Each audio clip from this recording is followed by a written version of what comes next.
la peste n'aurait pas pu courir comme elle a couru. C'est la même chose au moment de la grippe espagnole. À chaque fois, il faut voir comment vit-on. Je vous dis, il y a ceux qui sont les victimes.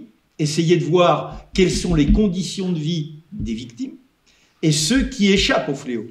Quand vous cherchez dans le registre des nobles, de ceux qui sont établis, là encore, les conditions ne sont pas toujours aussi faciles. Hein.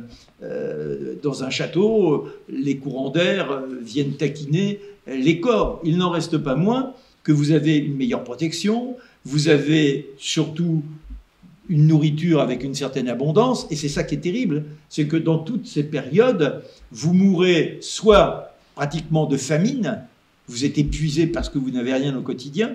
N'oubliez pas, actuellement, je ne sais pas si vous avez remarqué, c'est quand vous allez faire vos courses, essayez de trouver des fruits. Il n'y a pratiquement pas de fruits.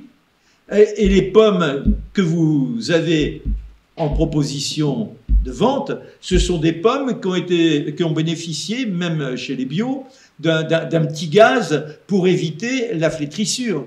Et sinon, ce sont des fruits qui viennent d'ailleurs, les oranges et autres, et les bananes. Mais vous n'avez rien. Donc les conditions de vie, les conditions alimentaires sont réunies si vous restez, pour avoir une épidémie. Si vous restez comme ça, obligatoirement, il y a une épidémie.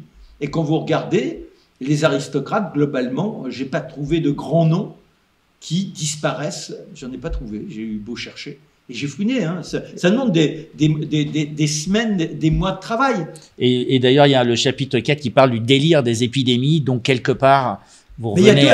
Alors, je traite toutes les épidémies qui ont disparu depuis l'Antiquité.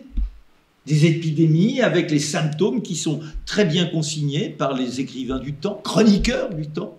Et on s'aperçoit que, ben voilà, des fléaux terribles quand on lit le descriptif, puis pof, ça disparaît.